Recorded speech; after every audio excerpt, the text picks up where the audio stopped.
So my name is Janet Stewart, and I'm a guidance counselor. I used to be the head of guidance, but I gave that up last year for this year, and I'm actually teaching a grade 12 course online. I wanted to do some teaching.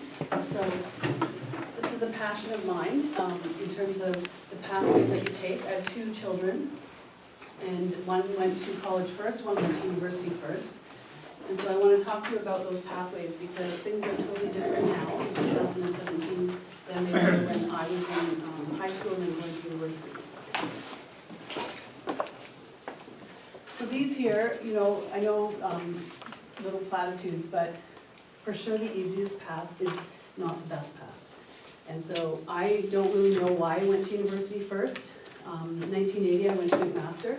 And nobody in my family had ever gone. My dad came here from Scotland when he was 35, and there'd been nobody going to post-secondary anywhere. And I was just adamant that I was going to go to post-secondary, and it had to be university. So in retrospect, after getting 4 degrees, I think I would have gone to college first.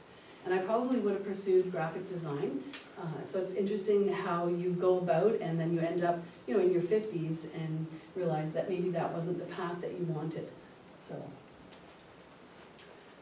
Now, you know, in terms of this, and as we go through all the content, you know, parents will come into me in my guidance office and they'll tell me in grade 9 that their children are going to go into medicine. I'm at a school in Oakville, and so I'm not going to burst that bubble, right? I don't know the kids, I don't know the parents. I always say parents know their kids the best. And so as we progress though, and I keep my group, my alphabet, for 4 years, you know, until they graduate, I see the changes in them. And the bottom line is, if you're getting 50 in something, you're probably not going to go into medicine. And so my own girls, you know, did that transfer over, and my youngest said she wanted to be a nurse. And so she got into grade 11, and her grade 11 math, it's the MCR 3U, was 56. So I said, you probably need to pick a different path. So, you know, her path was to be a nurse. She hates blood. She hates vomit, she hates everything related to nursing. So I actually said, I don't know why, you know, you think you want to be a nurse, is this glamorous? Like, you know, we watch Grey's Anatomy. So I wasn't sure like what the reason was that she wanted to be a nurse, but it's a good, I have a friend who's a nurse, high paying job, you know, it's a very honorable job, but she had to change because you're not going to get into nursing anywhere in Ontario with a 56 in math. So that's the bottom line. So we have to just make sure that we're not bursting their bubbles, but that they're following a path that's realistic. So now, same daughter. This is my other daughter. She's going to talk. She's the one that went to college first. She's going to talk later. But our parents bring us into the world, but in the end, we're responsible for what we become. And so every single thing that my daughter, my youngest daughter, did, she said, it's your fault, Mom. So you're a guidance counselor, you should have forced me to take grade 12 functions, because you know, she ended up taking data. So I'm not sure how familiar you are with the maths, but you know, they're a crucial pathway. If you want to do a business degree, basically you have to take advanced functions of calculus, and if you are thinking maybe social sciences, data management's fine. Totally different maths. So she took data and not functions, and went off to university to study criminology. Absolutely hated it. But she wanted to be a lawyer, and I'm sure it's because she thought that would be a good income. So when she found out she hated criminology, you know, she said, it's your fault that now I can't take business because I don't have the right math. So I just let it go, because that's what parents do. All the things I've done in my life, parenting is the hardest thing I've done, but it's also the most important thing I've ever done. So, you know, as we look at what I did and how that went, I could give it all up as long as I could be a mom. So I think that, you know, I didn't own it, but I let her vent and let her give it back to me, because that's what moms and dads do, right? So this was my path, you know, a master's and a BA in political theory, and I won a Canadian Commonwealth scholarship and went to Nigeria. The country was in a war, so I ended up coming back. Couldn't get a job. I applied for hundreds and hundreds of jobs, and I could write really good essays, but my practical skills were pretty limited. So that's, again, you know, when I think about that, when I went into publishing, I was editing children's books and writing them, and so that's okay, but I actually really was interested in the art part. You know, I wanted to do the design on the Apple computers. I'll never forget when I had a tiny bit of money, and it was in the late 80s, and I said to one of those stock guys, I want to buy Apple computer stock, and he said, that's the stupidest thing I've ever heard of. And I said, I don't have much money, but I love the computers. And he said, well, is that your only reason? And I said, yeah, like they don't break, they don't have viruses, so I really want to put some money into Apple stock. And he talked me out of it. So I'm still poor, and I don't have much money, but my husband never lets me forget, that we could have been rich, right? So what could have happened? It's a bit late for that now. Then I ended up in probation and parole. So that's the interesting path, because when I was 18 and I was at Mac, I wanted to do volunteer work. I just really felt like I wanted to get out there, and I was pretty introverted at the time. And so I went and I got trained, and I was a volunteer probation and parole officer. So I'm in my early 20s, and you think, well, that's kind of creepy. At the time, you get those people who were youth who got caught shoplifting. We didn't have diversion then as much as we have now, so there was a lot of people getting probation. So I counseled them a bit, and that's how I started in that kind of counseling field. Then I worked every summer in probation and parole, made a lot of money as their student, and those jobs come out in January, so as you're thinking of pathways. But I only got that job in the summer because I did the volunteer work. And then I ended up doing a lot of volunteer work for the city of Hamilton, because I lived in Hamilton. And, hi, there's a folder at the back. And so the volunteer work is what got me the jobs. I have to tell you, bottom line, even getting into post-secondary institutions, college or university, if you're on the cusp in terms of marks, they look at your volunteer work. Waterloo University has told me without a doubt, if they have 2 people who have 85%, the person with the volunteer work who's done the supplementary application is going to get the spot. Same with McMaster University. They want to know what can you contribute to their life. They don't want people who are socially inept, who have 99% average, but they can't talk to anyone. They can't be part of that department. So that's a crucial thing that I started, and I was 18, many years ago in the late 70s. And so I didn't know that you had to have volunteer hours. I just wanted to do something for the community. Then I ended up still going back to publishing. I worked for the Aga Khan Foundation in Toronto. And it's funny because the Aga Khan Foundation only hired people with master's degrees. And I was smart in that I did my first degree and thought, I'm never going to get a job, so I might as well do a master's. And so when you do a master's, if you have decent marks, you'll get paid for that. You get a scholarship. Usually back then it was about $10,000. Now it's a little more, so you can actually continue your education, it's paid for. So that's a really smart thing for young people to do. They're 23 years old and they don't have any kind of idea what they want to do. Do the master's right away when you're young, before you have your kids. Then I became a court liaison officer, and I worked at the Hamilton Courthouse basically because I had probation and parole experience. And that was probably the best year I ever had, because it was such a fast-paced environment, and I got to go to the jail, I got to do a lot of things, and I got to see people who, just because they were incarcerated didn't mean that they weren't good people. And so it was a vicious circle. And a lot of poor people who do things because they don't have any money. And a lot of things that they do also because of addictions. So that opened my eyes. Again, I'm still thinking, I want to work with people, but maybe not adult male offenders. Maybe I need to work with people who are younger, because I feel, I felt like uncomfortable as a young woman working with those adult males, and sometimes they weren't very nice. So I decided I wanted to be a teacher. So I had an apartment, I had a car, I was on my own. Once I left home, I was not going back. My dad was disabled, and there was not a lot of money at home. There were 5 kids. So I went to the bank and got a loan to go to Teachers College. And it's interesting because I just squeaked into Teachers College. That was 1980, so it was really hard to get in. And I finished the degree, even though I didn't have any money. And then I got hired right away there was a job fair, and I was hired right on the spot for the Hamilton board. So I worked there for 10 years and taught law and alternative education, and then, got married, started having my family. Then 9/11 happened, and it was a pretty awful situation in terms of just feeling like as a parent and the danger of everything. So my husband had taught in Bermuda and Bahamas and England, and we packed up and moved out east. And I was a guidance counselor in Nova Scotia for 5 years. And so it was nice. My kids were little, and it was a different lifestyle. It was really low key. Not as much money. I took a $30,000 cut in pay, but we had a really nice life growing up there with the kids. Now the high schools in Nova Scotia aren't aren't as reputable as Ontario schools, so that's why we came back. My kids actually said you have to stop moving back and forth. But my husband's a math teacher, he teaches a lot of calculus, and he could go basically anywhere and get a job. So that was fun, but when we came back, there were no jobs. So I applied for 167 jobs, finally got a call up north, Perry Sound, come up here and you can do our spec ed department, special education. So we didn't really know where that was, but we went up and I got the job, and then I ended up back in Halton a couple of years later. So I've kind of been all over, and you know, we always talk about going up to the native reserves way up north, and we just always crave like different experiences, and so I can't do that anymore because I have to help pay for my children's education. But I feel like I want to give back to the community all the time. I don't just want to go about my daily life. And that's when I ended up in my early 40s applying to be a counselor in Acadia University has a counseling program, and so does U of T. In Nova Scotia, you can't be a guidance counselor in a school without a master's in counseling. And that's the same out west, and that's the same in the States. So that's where I ended up, and now, next slide. And so now I'm here to tell you basically those are the pathways.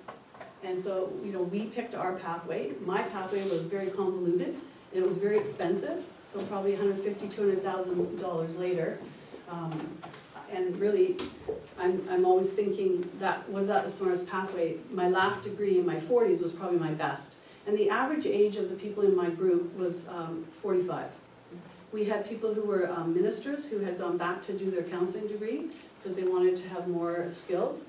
It's actually 540 hours of direct one-on-one counseling where you videotape yourselves and then you have to have it analyzed. And I remember my one prof saying, you're never gonna get the empathy part, because I was like, get to work, you know, like, and that's how I kind of am with my kids, is just get to it. I think that is the Scottish background, you know, we were workers. I never was without a job as a young person. My husband got a job when he was 5 selling newspapers on the corner in Hamilton because he wanted to basically play baseball, and his dad said, you have to buy a glove. And so he made like a nickel, you know, for selling a paper. He's a bit older than me. And we laugh because our kids, like especially my youngest, is like, minimum wage is $12, you know, I'm not doing anything for that. And so even in my school, I'll have kids say, you know, if I work 40 hours a week, like I'm not getting much, because some of their parents have a lot of money, and the parents want them to work, but they think, why should I work? So it's a bizarre population right now of young people who feel that they're not getting paid for their services, but you look at what we probably all did, and we worked so hard for what we have, and people are still working hard for what they have. So I don't know, but I think that's affecting pathways. And in my school, the average high school has, say, 1,000 kids. 250 of those kids would apply to post-secondary at some point, to university. Where I am, it's 75%. And every single day at university and college, people are dropping out. In fact, when Jenny talked, she maybe mentioned that in college, when she was up in Algonquin, she said that every day, like somebody moved out of residence, and it was shocking because they paid to get there, and then at a certain point, you're actually losing a lot of money. Mm-hmm. So what do you do then? Like, how do you pick your pathway? Do you just go and then spend the money and then decide not to be there? So I put in your package, I put an article on the teenage brain, because it's really important to understand your kids. I know myself, it's easy for me, you know, to get short with my kids. Sometimes I would raise my voice with my kids, and then after I'd have to apologize because it wasn't the way to go, but it's hard to understand because they look like they're adults, you know, and they act actually like they're maybe 30 sometimes, especially young girls. And you know, as a parent, you want the best. You don't want your young girls out there, right? And I mean, I'm sure if you have boys, it's the same thing. You want your kids to make the best decisions. So they look like they're adults, and they have this brain. And the teenage brain, if you read the article, that was produced by the public health nurse at my school, and was published in the Ontario School Counselors magazine last year. She actually explained so many things to me, and then I thought, what a terrible mother I was when I yelled at my kids, because their brains were not even developed. No wonder they were making terrible decisions. So for boys especially, until they're 25, Their brains are not actually making good decisions. And so now that I know this, a couple of years ago I found this out, I told my girls, don't ever marry anyone under 25 years old, right? Because you're gonna maybe get divorced, right? So just wait until you can make a better decision. So that's why, like, when we know that, we think, okay, the front of my brain is not developed. So in schools, like, administrators know this now, so when people get into arguments and fights and maybe make terrible decisions, they don't get expelled anymore. You know, you have to do something really, really terrible to get kicked out of school forever, because we know that people are making bad choices, so the punishment has to fit the crime. And that's why we have things like diversion in the courts. And that's why in schools, there's supposed to be a transition from, you know, maybe you get 1 day suspension, but you don't get 5 days, you don't get 15 days, you don't get expelled, unless you have a weapon or something. So read that article as parents, because that will help you make decisions that you might want to have your kids stay in high school for 1 more year. Or you might, if you have the money, you might want them to go on a trip with MEI or Blythe Academy. Those are the schools where you get 4 credits and you go to another country and you do humanitarian work. Kids come back from those things, they're not the same. They don't think of themselves first, they think of other people first. But I never could afford that kind of thing. So, you know, when I think back to my youngest daughter, she should have waited a year, but she didn't. The other thing you need to do is to make a decision to go to a school for 2 years, 3 years, 4 years, you have to go visit it. Like, to say your kids are gonna go up to Lakehead, which is 22 hours by car, that's a huge decision. To go out to Dalhousie, where I did my first master's, it was 22 hours. Now, I wanted to get away. You know, I was like 23, and it was time, and I got a lot of money from them to go there. So to me, it was easy to say, I'm gonna go because you're gonna pay for my tuition. My daughter, the youngest one, she got into all her universities. She thought that she wouldn't get in. She didn't hear till April. But in grade 11, she made some bad course choices. She took open courses, and the universities wanted to wait. They thought, okay, we have to see what you do with a U-level course, because sure, to get 90 in arts and crafts, I could get 90 in arts and crafts, right?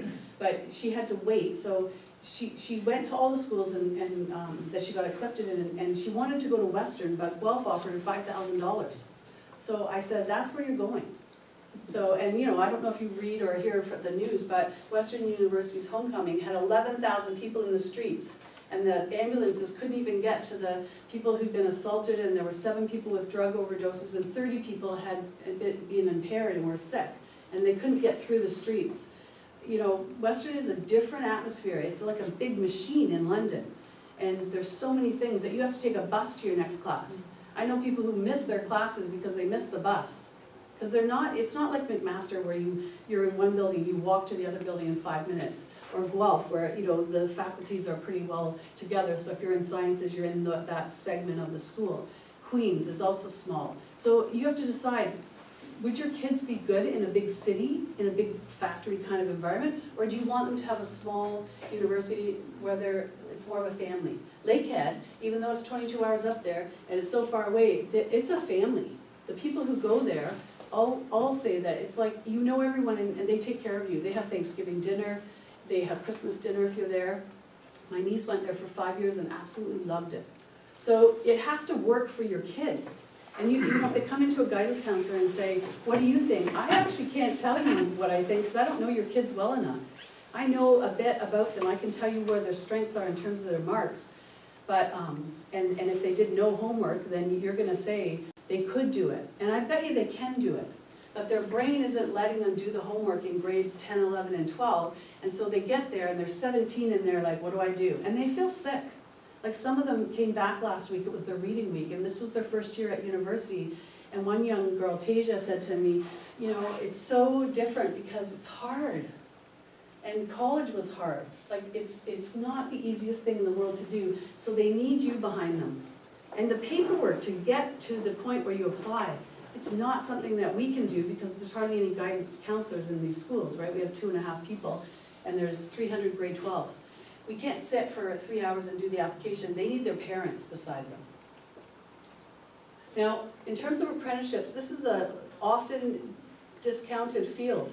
This should not be discounted. So I have students who are capable of going into engineering. Their averages are in the 90s, and we meet with the apprenticeship person from the board because we want to know all our options. So she'll come in, she's done this for me so many times, she'll lay it out for young people. If you go this route, you want to be an electrical engineer, you can start with the apprenticeship, so you can go actually work with a tradesman, and you can do that route, and then you also have to do schoolings every 8 weeks, because you have to sign off on the skills. So I'm not sure of the hours for electrical, but say it's 5,000 hours for you to be an accredited electrician.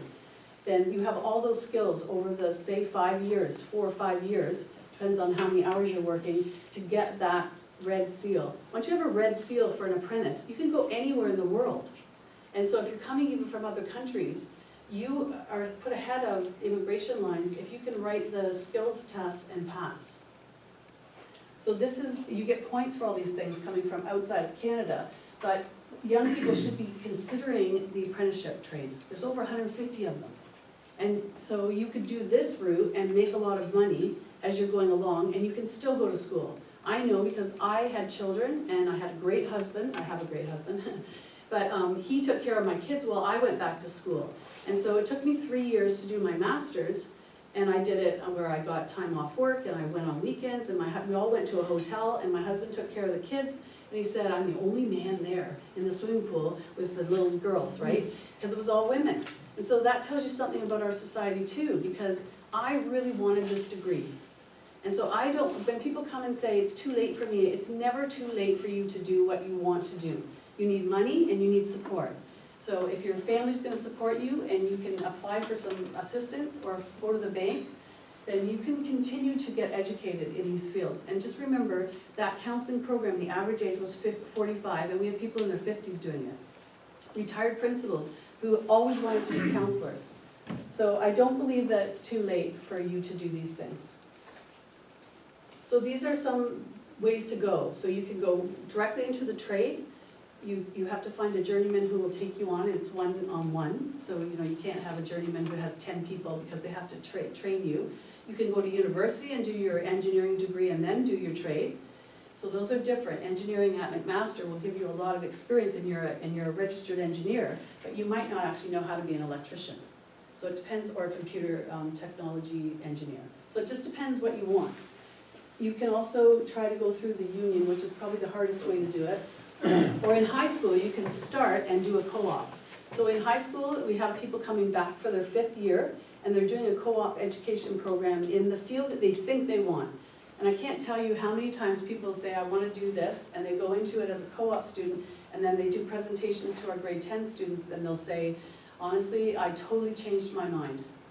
I don't want to be an automotive person. I've decided I want to go to university. And so then that pathway requires different courses, and they might have to stay for 6 years. Now the Ministry of Ontario is putting a 34 credit cap on people's credit accumulation, which is a bit of a problem because you need 30 to graduate, and you need 18 compulsory and 12 electives. So you can see that if you change your pathway, it's pretty easy to get more than 34 credits. So we have to be able to say to them that this is a legitimate pathway change, and then you can stay. So the co-op is an actual good thing to do if you're 16 and you're graduating high school and you have no idea. Now co-op needs to be planned in the spring. So we have people who want to do the hospital co-op, where they're learning things about hospitals. You want to be a vet, like our school, this is where the focus is. People want to be paramedics. We have people who want to be pilots, they're going into aerospace. So those things don't happen in a week or two. You need a criminal record check. You need to have security clearances for aerospace industry. Like there's a lot of things we have to do. Sometimes you need your first aid training. So that's why if you're thinking that, you have to do that in the spring. Yeah, grade 12? Spring grade 12. Unless you know in grade 11, that you're gonna stay for an extra year.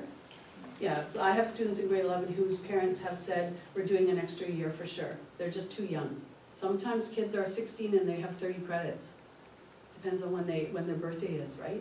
So if you have a December baby, they could be 16 and graduating from high school, and they have no idea what they're gonna do. Is this offered in grade 12 though? Yeah, yeah. You have to fit it in. So that's the other thing. If you have all the sciences, you have to do all the maths, and you have to have the grade 12 English.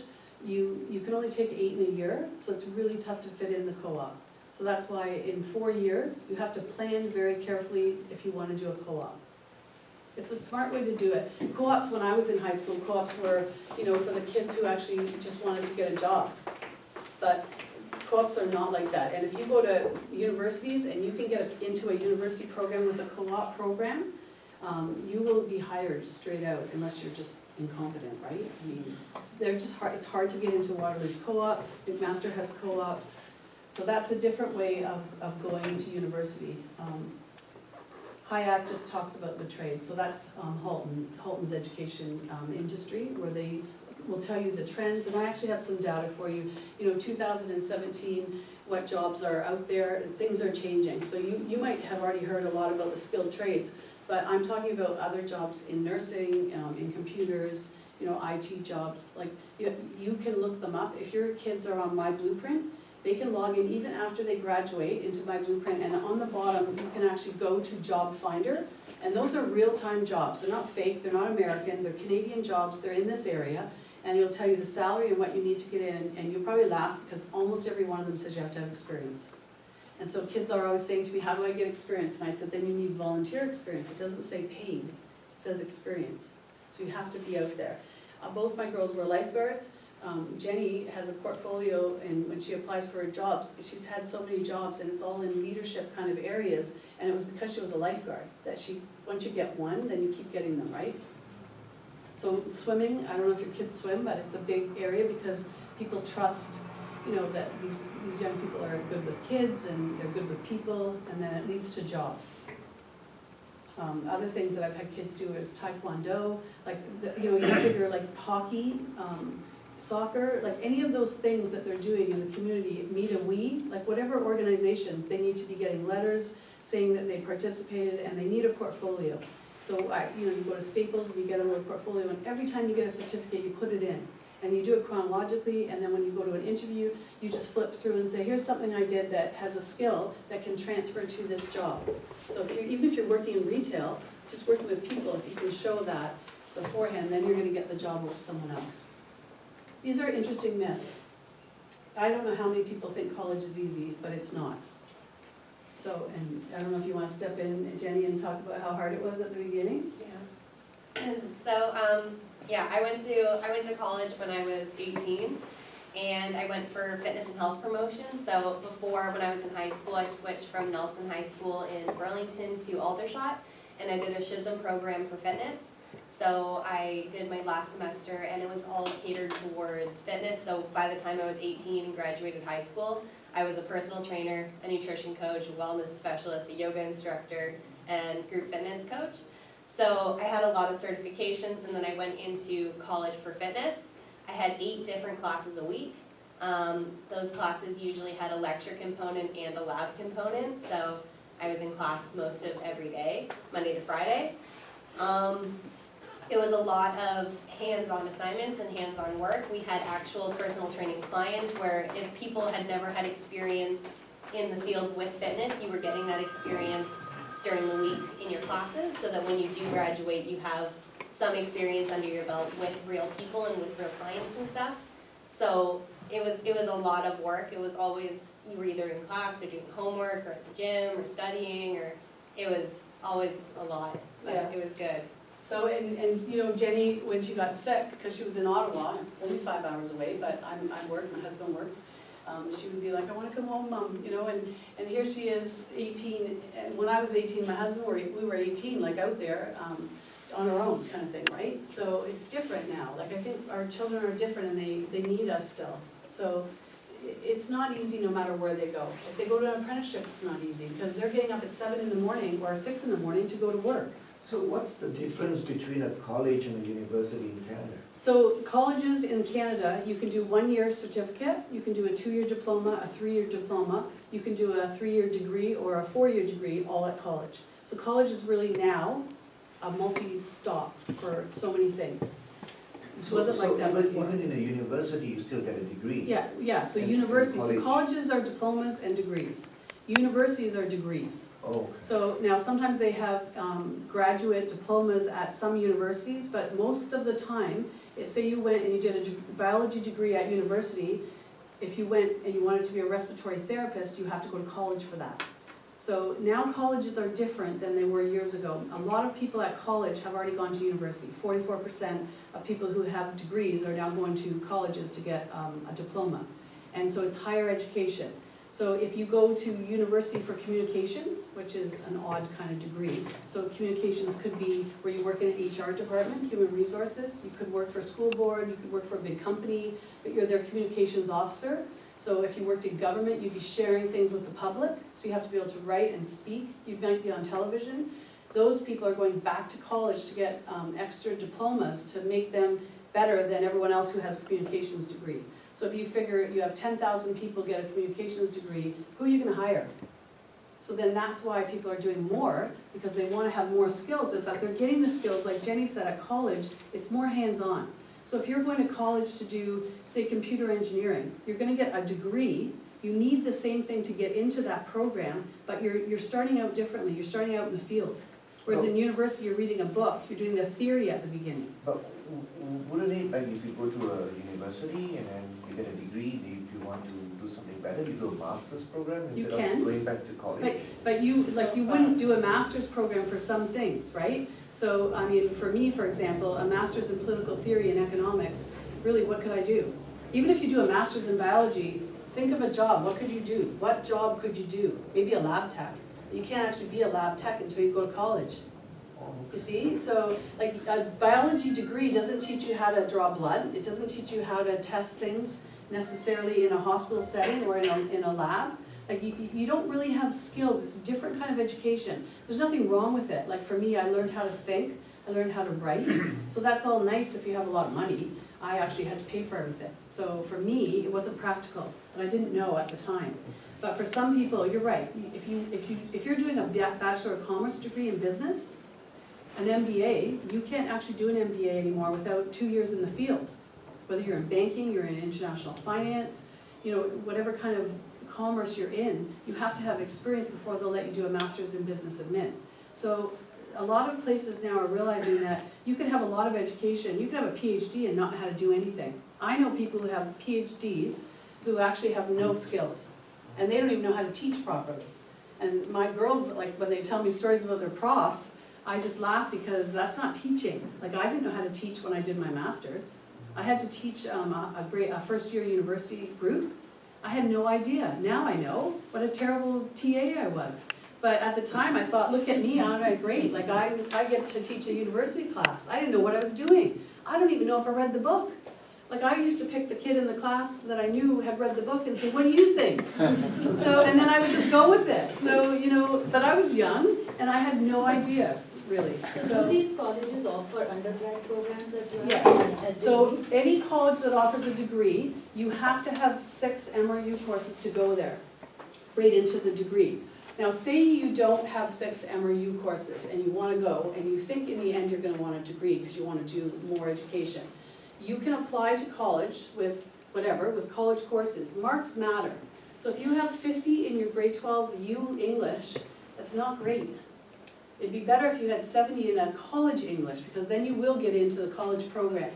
If you go to any college now and you finish the 2-year diploma with 75% or more, you can take those credits and apply to a university program. So Jenny's living proof, I lived through it. She did college and did fitness and health. Then she was one of 20 candidates for a position in Bermuda to train athletes. And so, they're doing anatomy, physiology. It's like a kinesiology degree, but it's a diploma. It's a 2-year diploma. So she did well in her program, got the job, flew down to Bermuda and worked there for a year, made $55,000 US tax-free, so she thought she was in the money.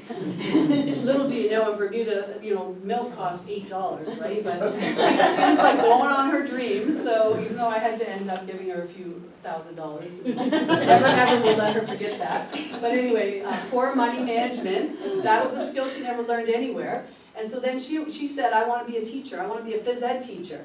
Because you have to realize, like fitness and health, if you're a personal trainer, like you decide to get married and have kids, you don't get any benefits when you're having that baby, right? And you have to work to get your money. It's not great money. So she said, I think I want to be a teacher, what do I have to do? And we applied to the universities who have articulation agreements.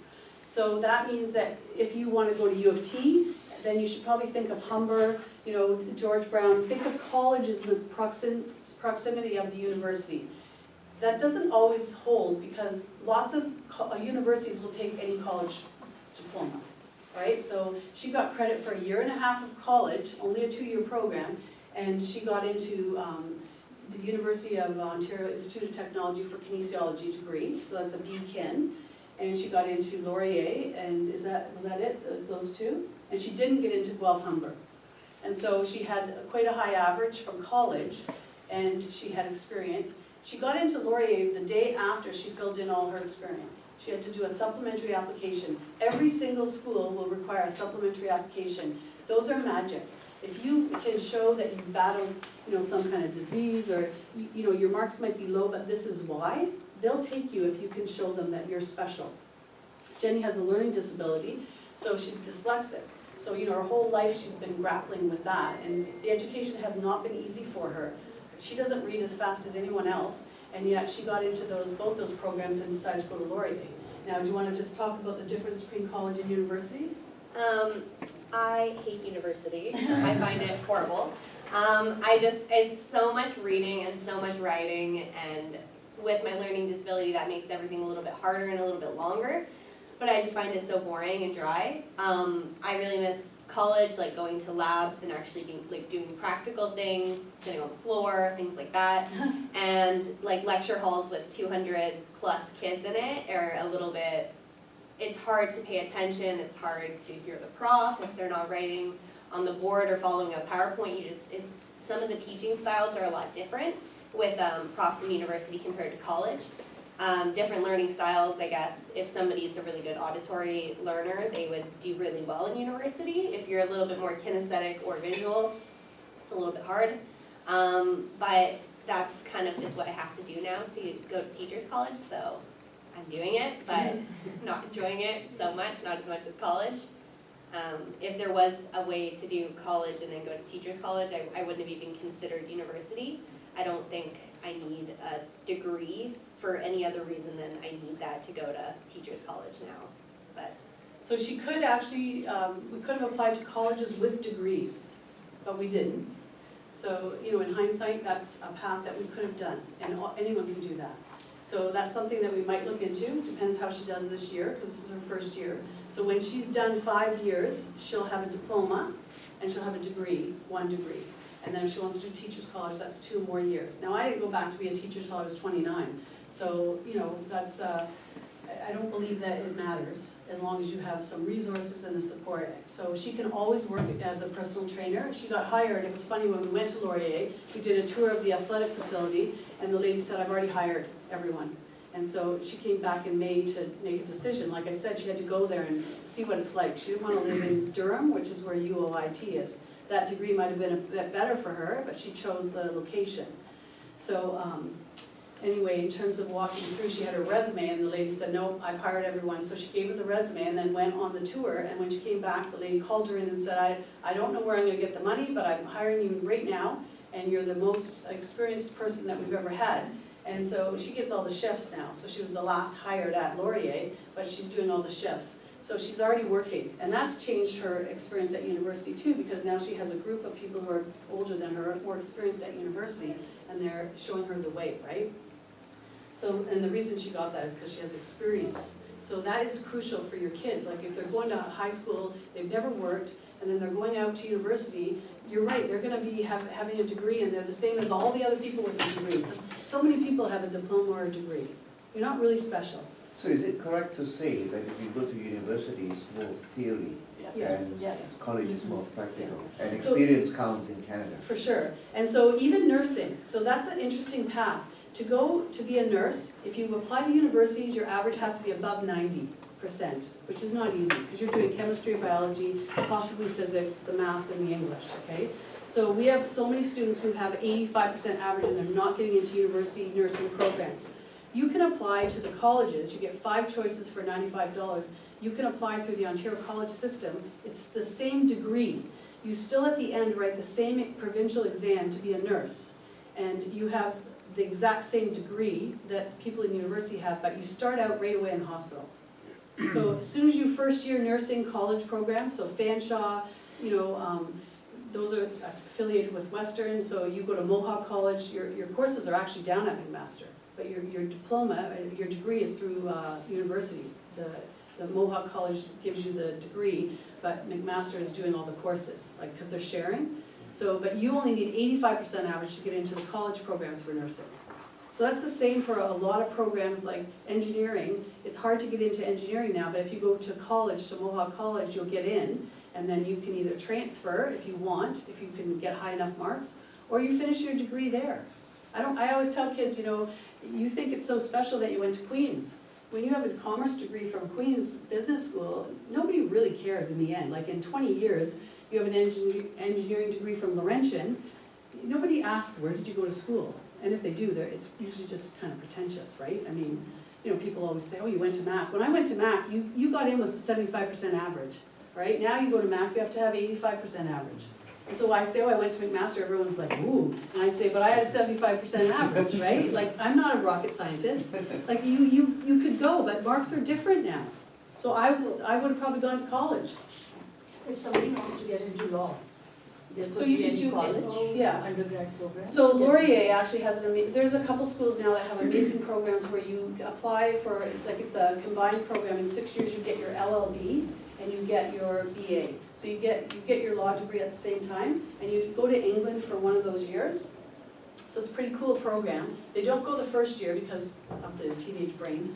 So they wait. These are smart people that develop the program. Windsor, like some schools, Windsor doesn't require the LSAT. So the LSAT is a law school admission test. It's like if you're going to the States, you write an SAT. If you're going into medicine, you're writing MCATs. So these are standardized tests that are Scantron. They are not easy. They're timed. When they say turn the page, you turn the page. And so people's scores generally go up the second time they write it. They're not easy tests. Some schools it's 50% LSAT, 50% high school marks, university marks if you're trying to get into like pre-law, and people don't do well. So that's why there's a big enticement now to go somewhere where you have a combined degree, so you don't have to write the LSAT after high school. And so those combined degrees are offered at A bunch of schools in Ontario. So Laurier has probably the best program, but Windsor has a good program. Now there's lots of law schools, like so in New Brunswick has one of the best law schools in Canada. People don't think about that, but it's actually a little easier to get in. U of T, of course, like Osgoode Hall. There's lots of law schools, but they're really hard to get in. So up in Ottawa, you can go to Osgoode. But is there a college for undergrad? So if you want to go to college first, you would do like social sciences, child youth worker, like you want to go into the program where the courses are related to your field. That's the other thing that your kids have to really do is, if they're thinking of a school, they need to go into the program that they're thinking of and look at the courses. I can't tell you how many kids come back and say, I had no idea I had to take those courses. So here's an example. Some people don't take physics because they can't fit biochem and physics into their plan. And so they don't take physics, and I tell them all, when you go to university to do anything medical, you have to take physics. If you go into any science degree program, you have to take physics. So if they've never had physics, it's a problem, because they have to learn it in a university setting where it's expensive, you're paying $1,000 a course kind of thing, and you probably need a tutor. So I always tell them, try grade 11 physics, because I know that your marks stay on your transcript, grade 11 and 12, but really, if so you get 60, I took physics, I got 68, but at least I had it. And so this is the true story of somebody who did a biology degree, 4 years at Ottawa U, decided to do respiratory therapy at college, so it's a graduate diploma. It's a 3-year diploma. You can be an assistant to an anesthesiologist. You can imagine how much money you make. And so she applied and got in. They only took 15 people up in North Bay, and she didn't have physics. So they let her start without really knowing. They didn't check well enough, but they checked later. She was asked to leave the program. So she had to go to night school, grade 12 physics. She got 100, so that's good. But she actually had to have the credit. Even my youngest daughter, when she switched from the criminology and she ended up going into a Bachelor of Commerce degree, you have to have MHF4U. Data will not cut it. So she went, after 2 years in university, this summer she went to summer school through Gary Allen. Gary Allen runs the summer school for Halton. It's free, and she got her MHF4U. Let her dad tutor her now that her brain's finally developing, and she ended up with 86. So in grade 11 she had 56. So that, like, that tells me that she could have done it, but she was too busy looking at boys and going out and not wanting to really do schoolwork. So when parents come in and say, you know, I know he has 50s, but he can do it, I actually believe them. Because they probably haven't done a thing of homework in 3 years in high school. And I know kids aren't doing homework because they're sitting in the hallway watching their friends and on their phones. And so I don't tell them what to do, I'm not their parent, right? But you guys aren't there. And so that's tough, like that's tough as a parent because you're frustrated. I had a parent in the other day and her son's in super senior year, like a grade 13 year, and he didn't come to the appointment. And I said, I actually work for your kids, not you. So I'm gonna see you because you came all the way in here and you took time off work, but this is ridiculous. This is an 18-year-old who wants to know his path and you're doing everything for him. And she said he didn't really want to go, and I said, of course not, because he's not even here. So why are we talking? But I told her because, you know, I have a heart for these parents, right? But that when I saw him later, I gave up my lunch for that meeting, and I said, don't ever ask me to give up my lunch. Well, you're having your lunch. Because he had his lunch, he didn't want to give up his lunch to come in. So, you know, this is what we're facing every day, right? So I can imagine parents must be going crazy. Yeah, just on the data thing, Dalhousie is one of the few places, if you want to take commerce, will take you with the data management. And because Ontario, we end up with 6. Yeah, they only need 5. They only need 5, so your average is, you know, looks better. Yeah. But the other piece that I've had thrown in my face with one of my university students now, is, well, what's the point? There's no jobs out there anyway in the fields. And so that's one of the things that they're heading up against, because all they hear all the time is, you know, people who can't get the jobs and apply, and then they see all these parents who are unemployed can't get jobs either. And so I think that's also part of why a lot of them are going to university for the theoretical, because they were always told they should go get a post-secondary degree, but then going to college to learn how to do a job, so that they can get a job. Right. And I'm thrilled that some of these colleges are now starting to realize that if they they're adding the degrees on the end of them so that the kids can come out of it with Every single the same college, thing that they've got, right? Yep. Sheridan's. But is it the same if you go to a college for a degree? Do they also provide that hands-on experience? Totally. Oh, it's not like a university degree. It's No, like no, degree it's an from applied- college with applied degree. Yeah. So if you say that, you know, like you have your RN, you're an RN, you're a registered nurse, that means you pass the provincial exams for nursing. It doesn't matter where you came from to get to that stage, you have to have the credentials to write the exam.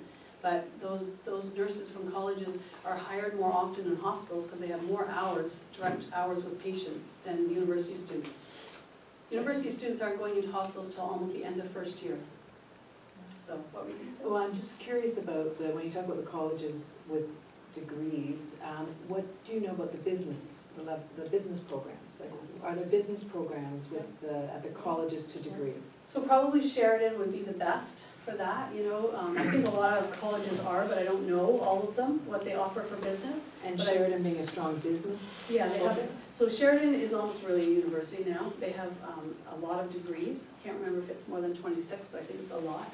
And they moved all their more trades related to the Brampton campus, but people actually don't want to go up there to school. And so the Trafalgar campus has like the business and the arts, like more, it's more of that, and those are the degrees. And so you're doing really the same things. So if you're doing, you know, banking, or you're doing accounting, you're actually doing some accounting. The best way to go though is to get the co-op. So there's 2 ways you can have a practicum, which is an unpaid position, where they actually like, and that's through colleges or universities, but colleges have more practicums, and then they have the co-op programs. So co-ops you actually get paid. Now co-ops add a year to your program, so if you're going into a 4-year degree and you get a co-op, you're going to take 5 years, because you go out and work in the field, but you don't, like your education still continues, that's why it takes you another whole year. So you're doing the same courses, but you're doing something in the field. So co-op comes in between, like after 3rd year and then you. Depends on the school. or Sometimes after that's at the 2nd end. year, no, it depends. Like engineering, if you're doing an engineering thing, it might be at the end. It depends on the area, the university, the college, because they want it, some places won't take you until they know you have a certain skill. Engineering is a little harder to get to the co-op, because, like, they don't wanna do it when you're first year or second year even. So I know some engineering programs, you go after 4 years, then you go back to university and do your 5th year. And of course, in colleges, you wouldn't wait till 4 years to go out and do a co-op, they would do it earlier. And with this degree, is it a BCom or a BBA? Like, is it Yeah, the you can same? look, like, and if we have time, I'll show you. It's the same degree you would get from the university? Some of them are BAAs. Yeah, yeah, those. BAs are hard to get into anywhere, like, you know, so Bachelor in Business Admin, like It's some of the. harder, Yeah. because why? Well, they just have, it'll say like the average mark is 92%. Like McGill University, actually, you can't get into any program there pretty well without having a 94% average. Like, think of that, like 94%. And what's the difference between the BBA and the BCom? So Bachelor of Commerce is just a Bachelor of Commerce degree. It's like more widespread, and then a business degree is just a business degree. You might do accounting, you might do banking, you might do finance, like you'll do different things. That's why you have to look at the courses in the school. I don't know what your kids are in, but. Yeah, well, that, we looked into that because I came out of Laurier with a bachelor's of business admin co-op to become a CPA. The Dow thing, Dow is a different degree, St. Mary's has a business degree. So the question is whether or not, like, if you found out to be a teacher, you had to have a degree. So it doesn't really matter how you did it, somewhere along the line, you gotta get a degree. Right. Whereas other places, like nursing, you're gonna end up with the same thing, Yeah. an RN is all you need to work.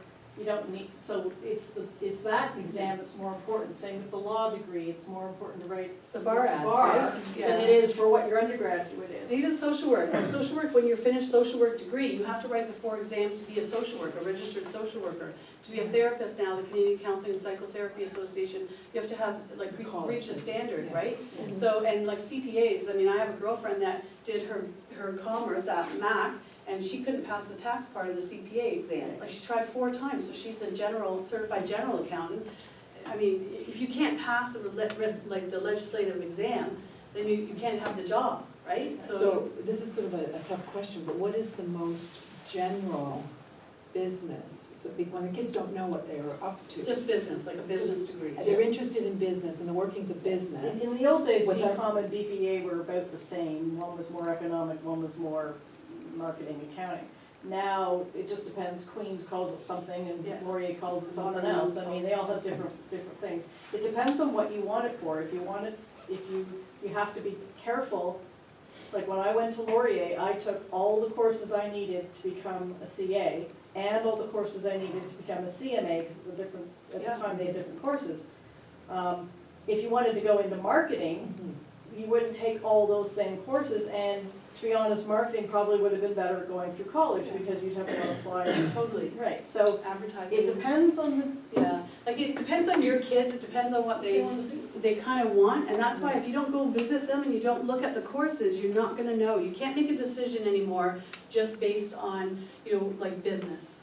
Well, it's hard to sort of narrow down the questions. I think that's why this is helpful. Yeah, How do try you the actually My narrow? Blueprint, because the My Yeah. Blueprint, when you Yeah, start. so let's just skim through, That helps a lot. because we don't really need that, yeah. Just one quick question. Yep. When do these college visits, when is it the right time to Right start now.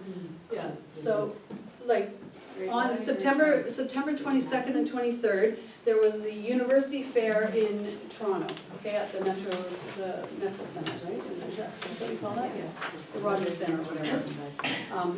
This one here, the reason that I like this one is because, and that's why we have lots of tickets, but this one has colleges and universities. So you have your university fair that's already gone, you have your college fair that's after this, and then you have this where they bring everyone together, and they have also private schools. So like, if you wanna be a firefighter, there are some private roads to go to be a firefighter, but you actually can't apply to the college pre-firefighter programs until you're 19.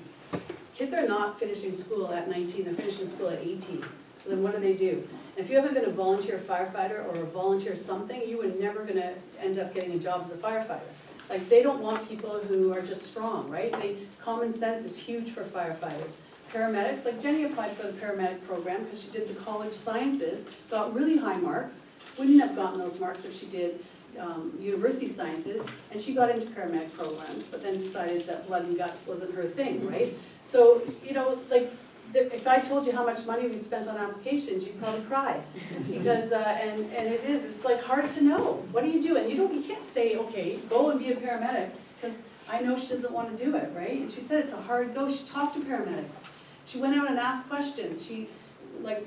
I worked with a couple in Bermuda, I actually lived right beside where the paramedic station was, like where the ambulances were kept and everything, so I did a little bit of work with them and their fitness, but I always that's when I was really curious about being a paramedic, so I asked a lot of questions, but. Yeah, that's the key, ask the questions, right? So keep going, and then maybe we can get to the e-info. Because we only have 5 more minutes, not even. So this here is the most amazing site for universities. The college site is different, so you have a little card, it's in French on the other side. So what you do is when you go there, you would go on, this is not live, but you go on the programs, and then you look at requirements. And if it says on there, the average has between 85 and 87%, that's the minimum. So if you have a 50, 60, 70% average and the Waterloo University says 87%, you're not gonna get in. So you get 3 choices for $150. That's due January 16th, 2018. Every choice after that is $50. At the school that I'm at in Oakville, I have students who pick 10 universities. They're paying $500 and $600 to apply, and you can only go to 1. And so when you have 10 choices laid out on the table, because you get accepted everywhere, or pretty well everywhere, they come in and say, what should I do? And I say, go talk to your parents. I have no idea what to tell you. So, that's just crazy. Narrow it down before you do the application and don't spend the money. So I've got a question. So if my child comes to me and say, Dad, where do I go, college or university? If you're in my shoes, how do you advise, how do I tell them? You have to know your kids. Does your kid like to do tactile, more visual learning, or are they auditory learners? If you're not an auditory learner, I don't know why you would go to university, because you're gonna be sitting in a lecture hall with 600 people, and the prof's gonna be mumbling away, and you're hoping that you're getting it, and you're looking at the PowerPoint. My daughter that's at Guelph, that's doing the BCom, she's actually teaching herself a lot of things from the PowerPoints after the classes. Yeah, the big thing about university is it is not how they teach in high school. We have gotten so good at doing differentiated learning and project work and teamwork. That's a really great point. And I got one child who, she went to Dal, she loved the place, but it's a different style, right? I mean, they've been there for so many hundreds of years, they won't get into the new free. Now she's at Guelph, she's still finding it a problem, but but she's got in her head, she wants a university degree, and I keep saying, you should be at college doing applied, because she's a creative stuff. But Guelph has some amazing programs, they have a BCom in hospitality and tourism. And so they're learning about wines and about how to run a restaurant. So their accounting is actually how to run a business. yeah, so they're a little more enlightened, And Guelph is great for that. And so same with criminology, they have a criminology program that is different than, say, taking pre-law. Right. And so, you really gotta look at, having gone through this now for the last 4 years, So you've gotta look at it, and you've gotta figure out a way to tell these kids, it's okay to go to college. Yeah, see, there's pressure, Jenny had pressure from her friends, she has a core group of girlfriends, and they all went to university. And she has one friend now, they said to her, why are you going to college? And, they asked her questions like, why are you writing your test in a special room? Because they didn't know she had a learning disability. And, there's all kinds of things in terms of OSAP. If you have a learning disability, you get an extra $2,000 just because you have a learning disability. Because people with learning disabilities are smart. They just have a different way of learning, right? But her friends put pressure on her and said, you should be going to university. And she said, I don't want to go. Yeah, I didn't care, but it was fine. And then now actually, because most of my friends are finishing up their 4th year now at university, they're saying I'm going to college next, or a couple of them are going to college after, because they're realizing that they need the practical skills, and they're not done. They don't want to do anything with just their degree. It's not good enough for But the it's jobs they gonna be want. so expensive, right? Yeah. You study So so much, to and go to then college- you go down to college. Well, that's the other thing. If you go to college and you stay in residence, it's about $14,000. So that's your residence, your tuition, your food, your books. If you go to university and you do the same thing, it's about $20,000. So every year we'd save about $6,000 if you did college, whether you stay in the college, do the degree there, or you do a diploma. There's nothing wrong with doing a diploma, because there's lots of things that you would get good jobs, and then you can continue your education at night. Because colleges have tons of programs where you can go at night, part-time, right? If your kids are younger and they like to do things, then make them go to college first. Okay. You know, but the path, that's why you can't say, like, I would never presume. I say that you have to know your kids and then say college and then university. And my other daughter that went straight to university, she's changed programs 3 times.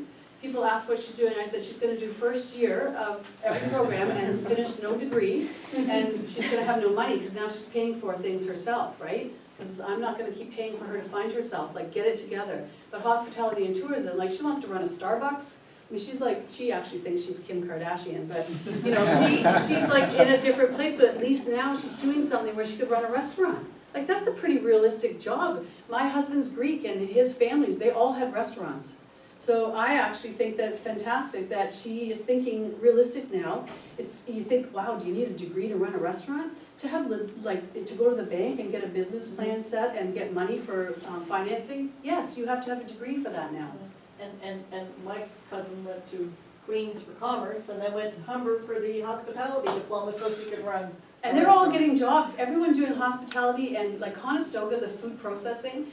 You have no idea how many people are getting hired straight out of school from these programs where they're learning like amazing things. So if you really want the university experience, have them do something useful, like a business degree, unless they have 56 in math, and then have them go to college, like this. That's a great pathway too. So it's not to say that one's better than the other, it's just to say that you know your kids. And don't just like pick it out of, you know, you go on and you apply. Remember, it's all automated, so they have 88,000 applications for university. It's not in a basement with wheelbarrows with applications, it's in a computer. It's all filtered. So if it says we recommend, like sometimes here it will say you need 2 of MHF for you, the MCV, or you need the data, you need 2 of them. But sometimes it says we recommend, you know, calculus, instead of saying you must have it. They filter for that. So if they have 1,000 applications and they only can take 400, they'll filter who has calculus. And then they might just take those people. Is there a site like this for colleges? College, so yeah, the college site is OCAS. So Ontario College is the same thing, it's electronic. And that's just, we already did these. So just so you know, OSAP is if your household income's under 180,000, then basically you'll get OSAP. And you know, you probably get 8,000. Like OSAP's tied in now. So this year, for September 2018, when students apply to colleges or universities, there's a little box that you tick, and you say, yes, I am gonna apply for OSAP. And then it'll help you. Good morning. We just want to let everyone know that session 1 is now ending and lunch will be served in gyms 2 and 3. So session 1 is just ending and lunch will be served in gyms 2 and 3.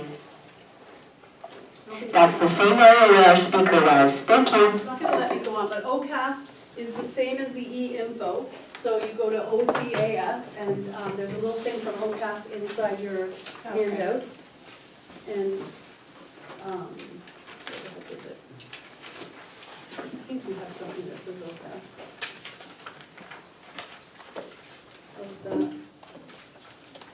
Anyway, it's just Ontario Colleges, so it's .ca. Yeah, well, that's the OSAP. And the My Blueprint will also let you. Yeah, and you can tie over. And the same thing, you click on, so program search, all the colleges are there. If you know the college, some of them are far, so if you know you really want to be something, don't apply to colleges in the GTA. Like if you want to be a paramedic, and Conestoga is the best school for paramedic, you won't get in unless you have 90% average. And you have to write a test, it's called a CASPER test, C-A-S-P-E-R, it's a standardized test. People who have learning disabilities don't do well on standardized tests, so that's why for my daughter, like you applied to 5 for $95, she applied to the peripheral around to GTA and she got into those schools. She did apply to Conestoga, but I knew she wouldn't, I said, you won't ever get in. So, you know, you have to be realistic. If you want to do it, if you want to do the program, then apply to other schools. Colleges, you can only pick 5. Universities, you could pick 20 if you had the money. All right, so be realistic. And then you can filter it out. It'll tell you, like, you have to have, it'll say ENG 4C or 4U. They don't care, they care about the mark. Well, I had a kid who was trying to go to Niagara for a program, Niagara College, And he had to have a minimum 65 in English, he had 64. They said, we won't take you, it was computer animation. So the gaming, like you have to read. So they wanna know that 65 is the lowest they're gonna go. They're gonna filter you out electronically, you'll never get an offer. So get a tutor. Like So the marks for grade 11 and 12, that's what it comes. So colleges see all your marks, and they look at historical data. So they would look, like especially we're an ELL center, English Language Learners at my high school, and so they look at the history of the student and whether they had challenges, right, language challenges. So then by grade 12, if they have 80 and they had 50 in grade 9, 10, 11, they'll phone me and say, what happened? Because sometimes these, they're not legitimate marks, right? But in general, most people, if they have 65, 68, 70, I mean, that's what the universities and colleges are seeing is the history. If there's been like a death in the family, there's been a reason we write a letter. On every site, it'll say whether extenuating circumstances for any university, any college, guidance counselors can write letters, and those people usually get in. In fact, last year, I didn't realize it was the day before, they were closing the program, and the young girl had some mental health things going on, and we wrote a big letter, and she was being treated with a psychiatrist, and she got accepted into a really hard program. And they said that it made the difference knowing that there was something that she was coping with, but you can't help these things, like if you're bipolar, or that doesn't mean you don't deserve to go to university, right? So you have to just get your medication right and get your guidance counselor to help you with a letter.